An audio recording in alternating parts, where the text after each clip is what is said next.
Hi there, I'm your host Marlene McConnell and welcome to the Surviving Trauma Stories of Hope podcast. In this week's episode, I am excited to welcome the lovely Barbara Lane to the podcast, and she joins me from her home in the United States. With over 25 years of private practice as a ministerial counselor, Barbara has dedicated herself to serving individuals and families. Her educational background in human development, social science, and family psychology with a specialization in child abuse fuels her passion for sharing expertise on topics close to her heart. Through her journey, Barbara boldly confronts the stigma surrounding child abuse survivors, offering hope and understanding to those who have faced similar circumstances. Her latest work, Broken Water, an extraordinary true story, resonates with readers by delving into themes of resilience, foster care, attachment, child maltreatment, trauma healing, and the power of faith. By sharing her story, Barbara empowers others to overcome adversity and find solace in the transformative power of self-discovery and faith. It has been my pleasure to have Barbara join me, and I know you will enjoy this episode. Thank you to my listeners for joining me on this journey. Comment on the posts on Instagram, Facebook, or LinkedIn and let me know what you think of the episode. Also head to Amazon.com or takealout.com and get your copy of my book, Ray of Light, and please leave me a rating and review. It would mean the world to me. Also, please check out my website and download your free journal prompt and relaxing meditation on the resources page. As always, stay tuned and keep listening. Hi, Barbara. Welcome to the Surviving Trauma Stories of Hope podcast. I'm so happy that you're joining me today. How are you doing? I'm wonderful, and I'm so excited to be on your podcast. I love what you're doing. They're so engaging, and they're so meaningful. They touch my heart, so I'm really honored to be here with you today. Thank you so much for that. Oh, wow, Barbara. Thank you. I love that you listen to the podcast. Yeah. You know, for me, it's always great to receive feedback with regards to my podcast, but also to know that people find value in the stories that I put out, or at least the stories that my guests share. Of course. I think it's really helpful, I think, to share stories, and I'm so happy you're doing that. Thank you. But you are one of the people who have an incredibly extraordinary story.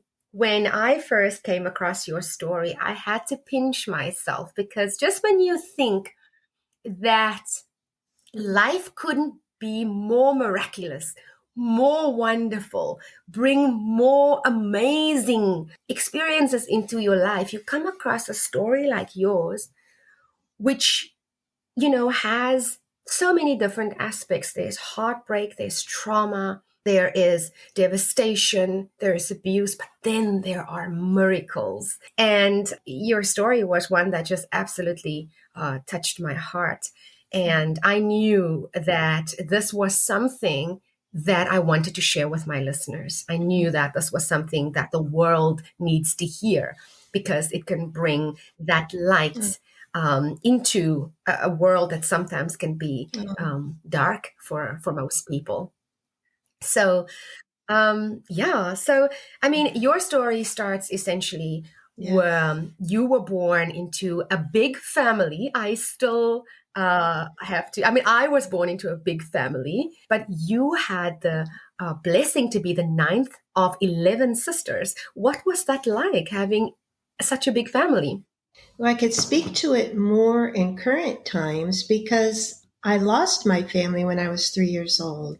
Our family fell apart, and a couple of the sisters were already married and out of the home. So our younger ones were really nurtured and loved by what I would call the older sisters that were 10, 11, and 12. Does that make any sense? At that young age, they loved us so much. Absolutely. And it meant a lot in my well-being throughout my life. Actually, my ability to bounce was, I think, founded in that nurturing and love by those young girls that took care of me and my younger sister, the younger ones in the family. But I don't remember, much about the original home because I was so young, other than that memory of my sisters. So when our family fell apart, we were swept up, those of us that were still in the home, and put into a Catholic orphanage. And it didn't traumatize me one bit, Marlene, because I went with my sisters. Mm-hmm. My older sisters were devastated because, evidently her mom had a good start. It just all fell apart, her life. And what traumatized me was when we were separated to put into foster care, and I lost track of them, and many of them lost track of me. So I spent pretty much my entire life till we were reunited. I tried to find them, searching for them. 43 years later, we had this incredible miracle occur where we all reunited, and we were all alive and well and healthy, and that healed so much of the trauma that each and every one of us experienced in our childhoods, which is just a thought beyond belief that all 11 of us would experience the types of abuse that we did, including, physical, mental, sexual, every one of us, no one escaped it. But when we were united, Yes. that love that was there in our core when we were little was still there. And I think it helped many of us heal our most broken places by coming together. And then I'm so proud of my sisters because there wasn't one of them that didn't step forward to speak their truth, as you said earlier, to tell their stories in the hope, the one hope that our stories would provide hope for others who happen to find this book. We all believe it will get into the hands of those it's supposed to help. So we're not too worried about the distribution or numbers or anything, which ironically have been remarkable in my mind. The outreach of love and thanks and gratitude and caring that we've received by way of email and I mean, it's doing what we hoped it would do is provide Right. hope. Yeah. Right. And this is your book. So let's talk about your book is titled Broken Water, Mm-hmm. an extraordinary true story. Yeah. And the book tells the story, takes us on this riveting journey of how you had to grapple with, life-threatening abuse and what you've had to endure Mm-hmm. in the foster system where you were at the hands of your foster Yeah. father, who was also tied to Yes. the mafia. And then it also shares the stories of Right. your long lost sisters and your reunion. Correct. This is a memoir. Tell us more about your book. Yes. So the book took form. I never thought I would write a book. I mean, my whole career has been ministerial counseling, serving individuals with a focus on abusive families and child abuse. I never thought I would write a book. I didn't even know I could write a book. And I just say this very quickly. It's a testament to all that don't ever say you cannot do something or that don't say I shouldn't give this a try or that. Try it. I was to find out I'm a pretty darn good writer. And take that as a gift, right? You all have gifts. So don't say, oh, I Yes. would never, or I just open your mind and do whatever comes to you.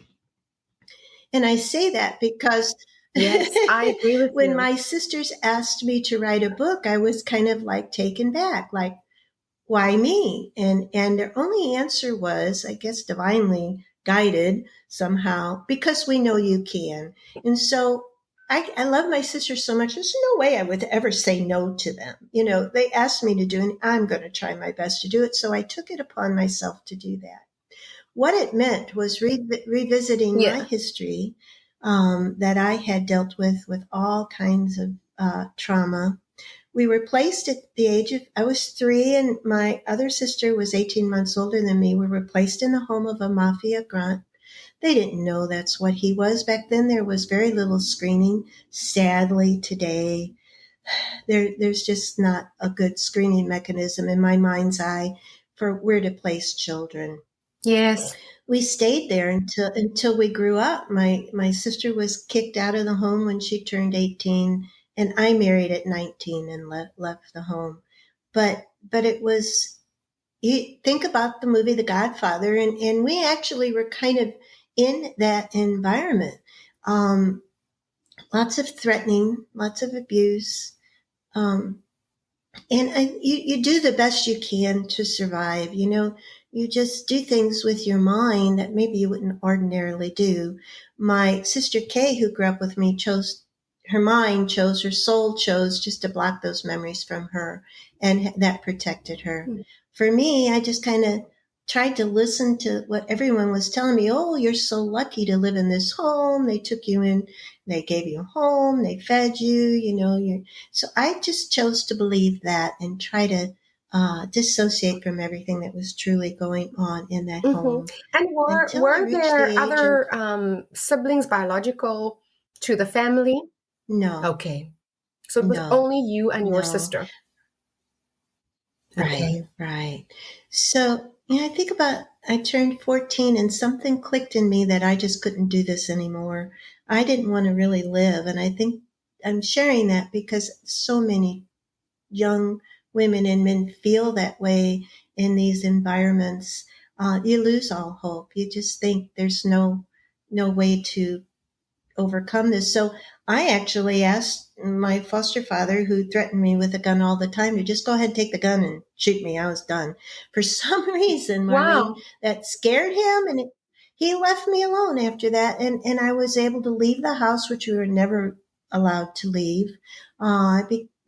Dated. I became involved in sports and musicals and, all those things. But I always kept that other piece kind of like a hidden part of my life to me. Yeah. I remembered it, but I refused to accept Yeah. it. And that's when we So, detach and we kind of create the silos because it makes it easier for us to right. function. It's really the only way. I think you can, if you're threatened like that as a child, which occurs so much. I'm going to kill your sister if you say anything. I don't want anyone to kill my sister, right? So Mhm. you silence yourself, but then what do you do with all that trauma? Fortunately for me, this is the miracle part. I mean, there's so many miracles in my life. Um, the right therapist entered my life at exactly the right times. I threw myself into therapy with them and recovered a lot of the lost self that I was, the lost child that I had become. And Mhm. then if you go far enough in that healing process, it starts becoming fun because you recapture the child you were born to be, right? And Yeah. and you start having a lot of fun from that innocence and creativity and spontaneity that you were born innately with, and you recapture it, and all of a sudden you just feel joyous. So Yeah. um, I share that because so many are so afraid to enter therapy and take a deep look at what they've been through, jump in it. And if this therapist doesn't feel right, find another one. You will find the right people in your life to help you recapture, because something amazing happens after that point. Yeah. I look back at my childhood, and I'm not going to say I'm so glad I experienced all that. I'm not. Mhm. But I'm so thrilled with the compassion and knowledge and understanding I gained from that, and my sisters, that I don't think I would change my life. I'm here now. I take the gifts of that suffering. Not that suffering is holy. Suffering is not holy in my mind, but I've learned so much from it that Yeah. I'm just happy. As you should be. And it shows such a growth, an emotional growth, and Mhm. a shift and the awakening within you. Correct. Because when I listen to you speak, I can tell that you've reached a point where the suffering that you are referring to, that experience of trauma that you've had, it's actually ignited a Mhm. passion in you. It's ignited your Yes, ma'am. purpose. It's ignited the extraordinary within you because you've even done things that you never thought in your life you would do, Mhm. like writing this book, Broken Water. And so I'm really Correct. glad that there was this positive aspect that came out of all of the suffering for you. Mm-hmm. And I think it can be there for each and everyone who's experienced trauma. I'm not unique. This is available to everyone, and it's an awakening. That's a wonderful word to use, and it's also accepting the reality of what happened, and then realizing. And I know we hear this a lot, but we need to really hear this. You are not what happened to you. Something Yeah. happened to you. It is not of you. You are so separate from that. Your indestructible soul is so separate from what's going on in the external world that is happening to you. And we need to really hear that with our heart so we can heal it. So it's invaluable. And I think if you come to that realization, Mm-hmm. then we can start talking about resilience. Yes. Then we can start saying that if we have that acceptance, I am not what happened to me, Right. but I have overcome. I've accepted it. I recognize it. I know that it exists, but it no longer informs my decisions. That's when true resilience really start to build. Yes. And you can then say, if you experience adversity in your life because of that experience, I am now better equipped to deal with what I am going through now. Correct. Did you find that? Absolutely. And it's a matter of accepting that life is difficult. Once you heal a trauma, life can be difficult, but you also don't expect a fantasy life or a relationship to come and rescue you, or a career or money or anything like that. Life is difficult. And so what? You accept that.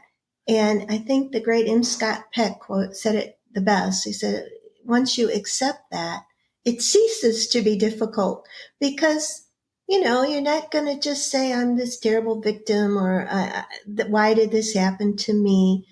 Life is difficult for everyone. You accept that, and then you step over those obstacles. Like, yep, there was, that bump in the road, and I'm over it, and there'll be more. But you know what? I've got what it takes, because that's life. But that's hard to say when you have not healed trauma, that it's life. For someone to say to you, oh, just snap out of it, that's life, I think is a misunderstanding of what it takes to heal trauma. It's a path, it's a journey. So, Yeah. and Heard it articulated in that way, but every single thing that you've just said and the way mm-hmm, you've described it, it's not that relationship that's going to save you. It's not that job. It's something actually within you that yeah, changes, and you come to that correct. realization that life is not moonshine and roses. And once you accept that, it becomes easier when the moon's not shining and you don't get the roses. Yeah. That's right. Exact. Absolutely. And then it's also, for some reason, once we accept that life is a difficult journey at times, we don't have as many of them. I don't know if we set ourselves up from that place of thinking it shouldn't happen, that we almost bring it to ourselves, to thinking, well, it happens. It's not personal to me. It's life, to where we almost avoid those bumps in the road in ways that, even if they're not visible to us, somehow the parting of the sea just Yeah. happens. I don't know. Yeah. So in that inner reference that you're referring to is, for me as a minister, the divinity that you can never lose. You may forget you had it, you may not remember that connection, but it's there, never leaves you, ever, ever. And recognizing that in yourself is so joyful. It's just joyful. And that is a big part of, I hear individuals, a lot of my clients would say, well, my mother, when I was 9 months old, left me, and how could I ever be whole when she rejected me at 9 months? Okay, so we talk about a theory called attachment Right. and bonding. right? You attach to who's taking care of you. That doesn't mean they're going to bond back. But what is so exciting about all of this is you can find that at every stage of your life. There is attachment and bonding to be found, healthy relationships in every stage. And often it is a therapist that will trigger that for you and see the light in you and see the good in you. And you will attach to the positivity that that therapist serves you with. And they will therefore bond with you in healthy ways. So people say, well, if I attach and bond to a therapist, aren't I depending on them too much? No, it's a paradox. The more they show you your own light, the more independent you will eventually become. So it's all this healing Mm-hmm. in motion that I think the first step is finding someone who can do what I call loving through faith, loving in a healing way through faith. It could be religious, but it's basically just faith in knowing that the other one is having faith that the other one could connect with their divinity, and having faith in yourself as a therapist or a friend or a minister that you have within you the ability to extend yourself in that kind of loving care. Mm-hmm. It's a beautiful thing. And as you're talking, it's coming up to me that when we talk about trauma, having Mm-hmm. been left at the St. Dominique's orphanage, there is this big issue of abandonment that most people, I think, would endure and would suffer with, and the consequences of Mm-hmm. abandonment for the rest of their life. But I remember you mentioned because you were 3 years old, you don't remember that much about it, and the trauma wasn't so Mm-hmm. much. The trauma only came later. But how would you describe Mm-hmm. your siblings? Who did they suffer more Mm-hmm. of the abandonment issues because they were older than you? Absolutely. Because they knew a mother that tried her best for several years. They knew a mother that they loved and were attached to. And when they lost their mother, I mean, they were devastated, just devastated. And the fact that she just Mm. abandoned us all, she just turned off the heat on a very cold winter day, sold all the furniture, and left us. We were there 3 days before we were discovered. So, I Oh, felt the same trauma and abandonment when I lost my sisters because they were like my mother. But they didn't do it on mm. purpose. You know, they didn't Yeah, leave the younger yeah. babies behind on purpose. Our mother just did. So, yes, they've dealt with that their whole lives. A few of them made the wrong Mm. decisions in their initial marriages due to abandonment, but then quickly got on course. I don't know how we all bounced, except that I do believe we all had a bond between each other that got us through. And you would think at 3 it would be broken, but I never lost Yeah. that feeling of love that they gave me. I never gave up on searching for them. I never, I mean, I would And that was the fantasize next as a thing that kid. I wanted to ask you Hmm. is that, I mean, it's such an extraordinary story. Hmm. And you're really taking me on such a journey. And I can Hmm. feel how much it's stirring within me just listening to you, Barbara. Hmm. But you never Hmm. lost that love that they bestowed on you and that they gave you. At what point did you No. decide? Because you got married at 19 after you left the home of Hmm. your adoptive Hmm. parents. At what stage did you start searching for them, and how did you find them after Hmm. 43 years? So So I never stopped looking. When I learned my letters, I would look in the phone book. They used to have phone books back then. And I knew my last name was Lane. So I would look in the phone book for the phone numbers of anyone named Lane in the phone book. This was at the age of 5 or 6. I started calling, asking for a sister, because I really thought, Marlene, I'll just call my sisters and they're going to come get me. You know, Oh. I didn't know, they didn't know where I was, or they were just trying to survive on their own. So I searched for them my entire life, any way I knew how. Once I became an adult and married, I hired a detective. I wrote Oprah. I tell everyone I wrote Oprah because they used to have these shows reuniting lost family, and I thought she would help, and I never heard back. And I forgive you, Oprah. I'm sure you never saw the letter, but you know, We forgive you, Oprah. right. I love Oprah. So, huh? Pardon? No, I said we forgive you, Oprah. Oh my gosh, I'm sure she never saw it with all the correspondence they must have gotten. But Let's hope that she listens to Surviving Trauma Stories of Hope. yeah, let's hope, right? So then I put my name on adoption registries, lost family registries, I never was successful finding them. I searched through library microfiche to see if there was a story about our abandonment, and maybe I would get a last name or something. I remembered all their names in order of birth. I didn't have any married names or social security, so I was stuck. So one August Hmm. in, I think 1997, I was getting ready for a beach vacation, and I was packing things in my kitchen that I always brought along. And Marlene, everywhere I went, I always thought I'll meet up with a sister. It'll be somebody that looks just like me, and I'll ask them, or I'll, find them. So it wasn't unusual for me Yeah. to have my mind on them while I'm packing for this vacation. But this particular day, I had a premonition. It was like someone just shook me. And I heard without hearing, if you wanted to find your sisters, why didn't you just ask? And I went, oh.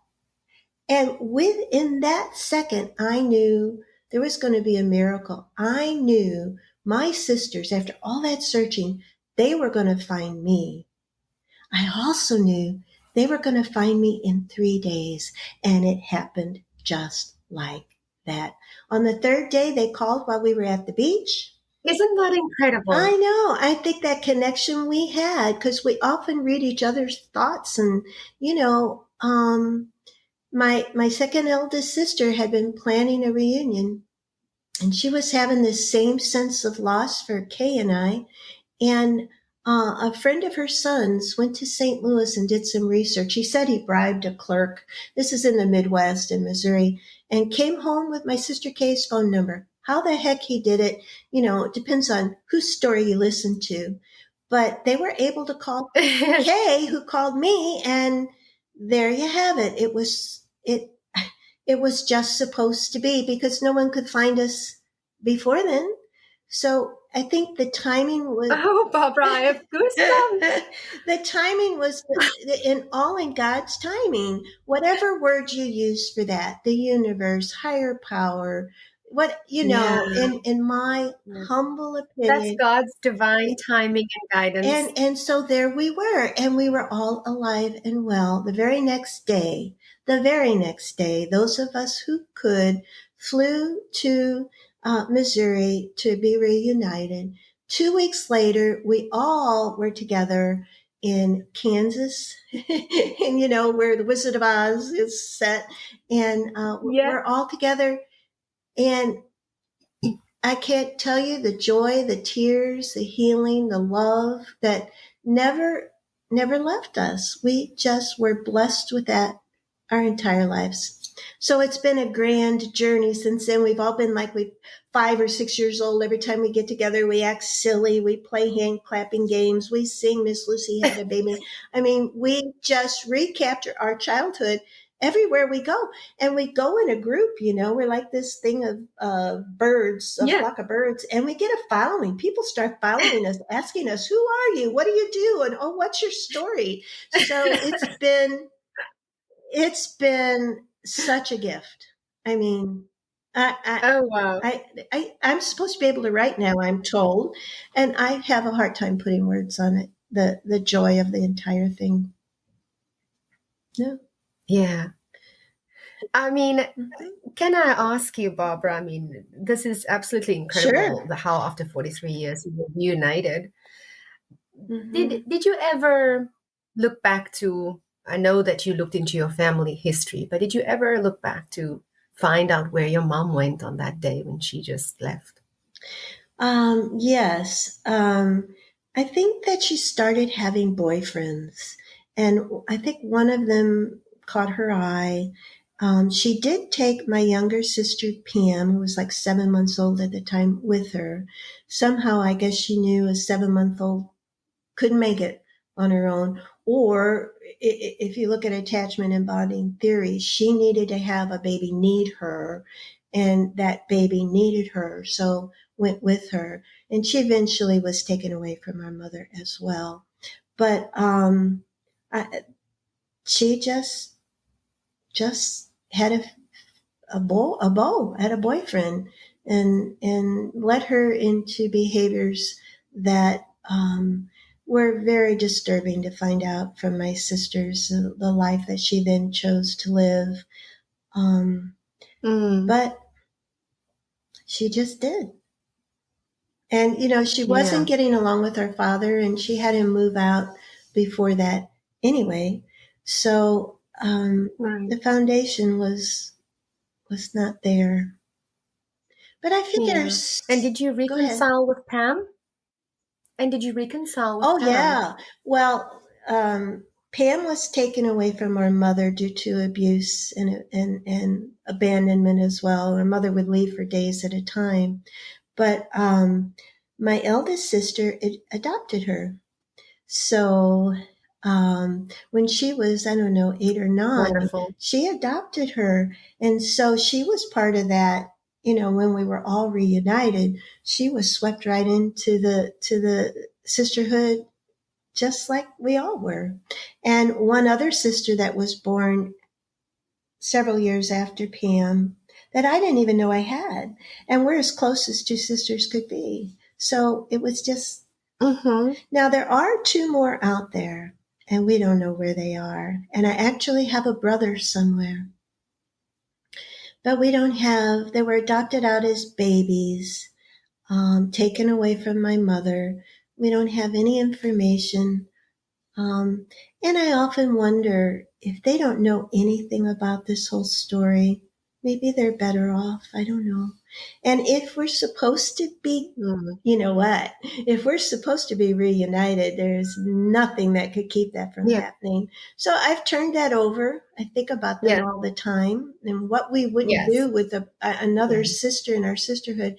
And that brother would be so spoiled. So, but You would, he because it's would. a big sisterhood. I know it sure is. It's just, and I'd like to extend this sisterhood to other women. It's something that's been going on in my mind, is that we're all sisters in different ways, no matter your creed, your culture, your belief system. We are a sisterhood, and we're a lot to be reckoned with. Believe me, we have some power.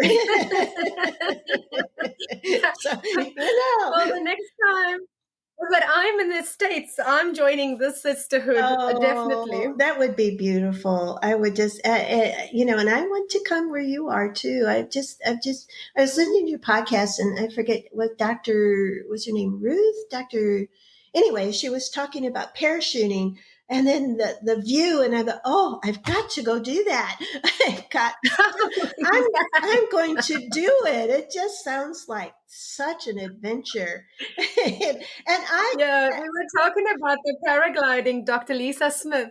Yeah, and Yes. I'm at this point. Not there isn't much that scares me, so I would just walk off that cliff with. I just, what have I got to lose? At this point, really, I'm going. So it's on my list. So I might be knocking on your door, giving you a call, like here I am. You are very, very welcome. Oh, I would love it. You, I would love it. yeah, you're very welcome. You're welcome here anytime. In the same We live here. in a very friendly And city. we're in the same here. We live in like a hometown USA, literally. You come here and you feel like you're back in, I don't know, in many ways. You're back to kids can ride their bikes and Yeah. things like that. So anytime, I mean it. Thank you. Thank you. That's wonderful. I'm truly, truly grateful. And I'm definitely going to take you up on that offer, Oh, Barbara. good. I wanted to ask you one last question, and Sure. that was whether or not, when I'm thinking about your experience and that of your sisters, Mhm. what guidance do you have for someone in the foster care that Mm. is aging out and now has their life ahead of Mm. them, That is that such. has uh, uh, that has had the foster care experience, whether it was a positive experience or a negative experience? right, right. What guidance would you have for someone Um, aging out? there's so little available to them. It just breaks my heart. Although it's getting better, I would suggest that if their foster care experience was good, that they literally ask their foster mother or foster father for help. What could they do to help them establish themselves? Many foster parents are extending that to children who age out of the system, are making the connections that they don't know how to make. The other thing is that there are lots of group homes, and a lot of kids avoid it because they're just like, oh, it's just another home. Many group homes now offer services to children aging out of the system, and to connect that way. Even if you're non-religious, go to a church, go to a synagogue, go to any kind of organization that will have connections for you. Often people take in children who have aged out, and there's bridges for this kind of thing. Children don't know this. How do we get the message out to them? I think volunteer work to sit yourself. I just had a podcast with someone who said, when I get off, I'm setting it up in my town, a volunteer service where kids know they can come to us and we will help them find shelter. California, I think, is just passing this bill where children in foster care now have free college tuition so that they could get on their feet. We, as communities all over the world, have to reach out to these kids, or they wind up where? On the streets, trafficked, on drugs, pregnant, That's right. just sad after all. And I'm thinking, even for our governments and our systems, it is so ridiculous to spend the money on the resources for these kids, get them to a point and just say, okay, we're done with you. Everything they did and spent is lost. It makes no sense. If you were an investment advisor, you would tell them, because sometimes people just think in the way of money, you would tell them you're investing your money Yeah. incorrectly, right? You're wasting this. If you want to Yeah. protect society from further expenditures of taking care of all these homeless people, you'll put the funds in those aging out as well. And fortunately, many organizations are, but we need so much more. So I hope that helps. Yes, of course. I mean, I think the most important thing for young adults who age out of foster care is that they need that assistance on how to get on their Mm. feet. Because I think when you are in the foster care, you know that, and I Right. think you mentioned earlier that your sister at 18 was kicked out of the house. And it's unfortunate that I've heard that so many Mm-hmm. times before. Mm-hmm. A previous guest of mine at the age of 12 was told Right. at Right. 18, that's when it ends and you're out. And so, for the next 6 years as a child, she was worried about, Mm. how am I going to pay rent? How am I going to find shelter? How am I going to get food? And so, for a 12-year-old to be lying Isn't awake that at night sad? thinking about that Right. is very unfair. And so, yes, it definitely helps to know that there are organizations that you can reach out to that can give young adults that level of support in order to get on their feet and build their life and Absolutely. make it But sustainable. right. Unfortunately, at that age, many kids are just done with the kind of help they've received, done with being Mm. passed around in foster care, and they're of the mind that they can make it better on their own. And it's a Mm. mentality that's very hard to reach. And so they will go out on the streets, or they will join gangs, or they will attach. This is the thing, this attachment thing to whatever comes along that they feel like they can belong to. The most incredible need that a human being carries is the need to belong. And if you passed around in foster care, you don't belong to anyone, you're going to belong to something that's so detrimental. So I've been trying to think about how can we catch these kids that are of the mindset, I don't need help anymore. I'm just going on my own, and they're going to wind up in jail. You know they are. They're going to wind up dead. They're going to wind up. How can we reach them? And one of the things that comes to mind, which is rarely spoken of, is something called street ministry. Street ministry. Individuals that just minister to these kids on their own. Maybe they belonged to a gang before. Maybe they've been in jail before, but they've learned, boy, this didn't work, and how can we help others based upon their own experiences? So I've often thought about utilizing, and there are some, but utilizing that as an avenue to grab these kids and say, wait, I've been in your shoes. I know what you think, and let me try to talk to you. It's sad. Yeah. And I think, that it also works very well when you have that connection, that shared connection, where you know that this other person has been in your shoes, can completely comprehend with every cell in their being where you find yourself. And I think that connection in itself also makes a big difference. Barbara Lane, it's been absolutely incredible speaking with you. And thank you for having me so much, Marlene. I appreciate it. And keep up what you're doing. It's wonderful, wonderful work. You're a gift.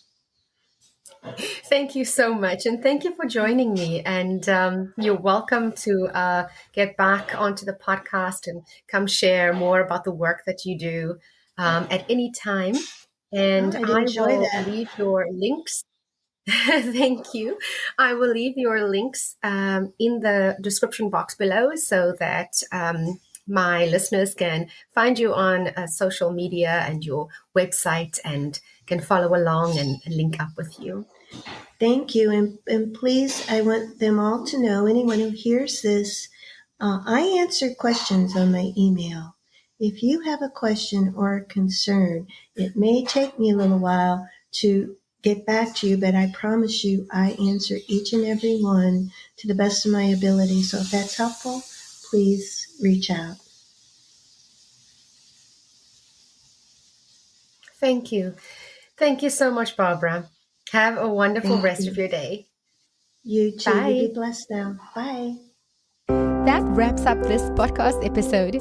Thank you for listening. If you enjoy my podcast, please take a minute to give me a rating and review in Apple Podcasts. Please subscribe in your favorite podcast directory so you don't miss an episode. Please consider following My Centered Life on Facebook and Instagram for daily inspiration. Thank you so much for spending this time with me. You can catch me again in the next episode. Same time, same place. Sending you lots of love and light. Bye.